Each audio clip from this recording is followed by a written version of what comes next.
కొమరమీం ఆసిఫాబాద్ జిల్లా కేంద్రంలో పౌర సరఫరాల శాఖ మేనేజర్ నరసింగరావు లంచం తీసుకుంటూ ఏసీబీ అధికారుల బారిన పడ్డారు. దహేగాంలో వాసవి రైస్ మిల్లులో గత నెల 9న పీడీఎస్ బియ్యం ఉన్న 3 లారీలను స్వాధీనం చేసుకున్న నరసింగరావు లారీ లీజ్ కోసం 75 లంచం అడిగినట్లు ఆరోపణలు ఉన్నాయి.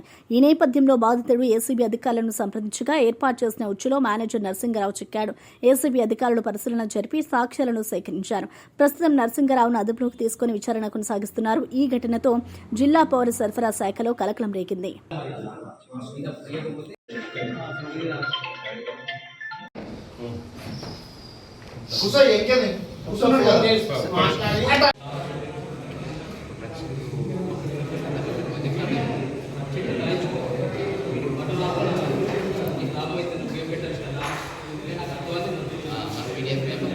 బియ్యం పెట్టుడు అర్థమైంది సార్.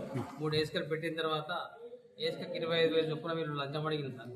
అయితే నేను అప్పటిదాకా ఇవ్వకుండా ఉండి ఇవాళ కూడా అడిగితే ఇస్తా సార్ అని చెప్పి ఇవాళ ఆ 75,000 తీసుకొని వచ్చిన సార్. తీసుకొని వస్తే మీటింగ్ ఉంటే ఆ మీటింగ్ అయిపోయిన తర్వాత మణికాంత్ని కలవమన్నాడు. మణికాంత్ తర్వాత నాకు ఫోన్ చేసిండు.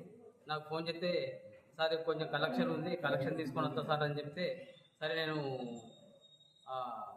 తోలు ఉంటా కాదన్నారు పోగా అంటే సరే ఓకే సార్ అని చెప్పిన. ఈ డబ్బులు తీసుకొని పోయి వాళ్ళకి ఇచ్చేసాను సార్ నేను 75,000. ఆదిలాబాద్ జిల్లా ఏసీబీ డిఎస్పీ, నా పేరు జీ మధు. ఈరోజు అనగా 6/11/2025 సాయంత్రం దాదాపు 6 గంటల ప్రాంతంలో శ్రీ గురుబెల్లి నరసింహారావు గారు, జిల్లా మేనేజర్ పౌర సరఫరాల సంస్థ కొమరంభీం ఆసిఫాబాద్ జిల్లా, మీరు ఒక బాధితుని దగ్గర నుంచి గవర్నమెంట్ ఇచ్చిన వడ్లను మిల్లు ఆడించి మళ్ళా దాన్ని గోడౌన్కు పీడీఎస్ రైస్ కింద మార్చి పంపించడం కోసము, దాంట్లో నూక కానీ లేకపోతే డిఫాల్ట్స్ కానీ ఏమి లేవని చెప్పేసి చెప్పడం కోసము, దాన్ని పాస్ చేయడం కోసము లారీకి 25,000 చొప్పున 3 లారీలకు గాను 75,000 లంచం తీసుకుంటుండగా, ఆసిఫాబాద్ తర్వాత ఈ మంచిర్యాల హైవే మీద లంచం తీసుకుంటుండగా మేము రెడ్ హ్యాండెడ్గా పట్టుకోవటం జరిగింది. అతనితో పాటు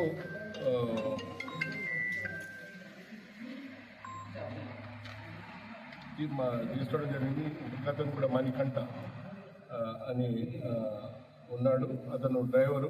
తర్వాత ఇక్కడ కూడా అతను టెక్నికల్ అసిస్టెంట్ కూడా, అతను అవుట్ సోర్సింగ్ ఆఫీసర్. ఈ సందర్భంగా ఇతను ఈ బాధితుడు ఇప్పటి వరకు 16 మిల్లులకు గాను తీసుకోవడం జరిగింది.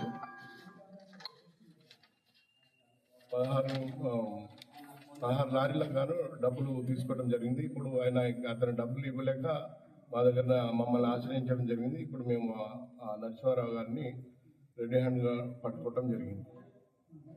అదేవిధంగా బాధితుని పేరు చెప్పారు. అదేవిధంగా ఎవరైనా కానీ గవర్నమెంట్ ఆఫీసరు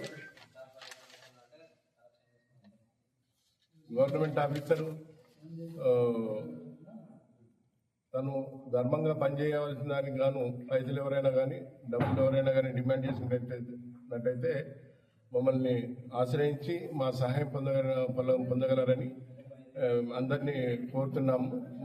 మా దగ్గరికి రండి, మీకు ఏ ప్రాబ్లం ఉన్నా కానీ గవర్నమెంట్ ఆఫీసర్స్తో డబ్బులు డిమాండ్ చేసినప్పుడు మా దగ్గరికి రండి, మీరు మా సహాయం తీసుకోండి. అదేవిధంగా మీకు ఏమైనా ప్రాబ్లం ఉన్నప్పుడు 1064కు మేము ఫోన్ చేస్తే మేము స్పందిస్తాము. అదేవిధంగా ఆదిలాబాద్ జిల్లా డిఎస్పీ గారి నంబరు 9154388963.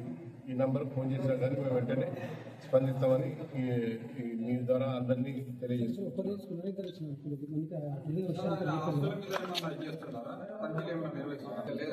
ప్రస్తుతానికి 2 ఉన్నారు. ఇంకా దీంట్లో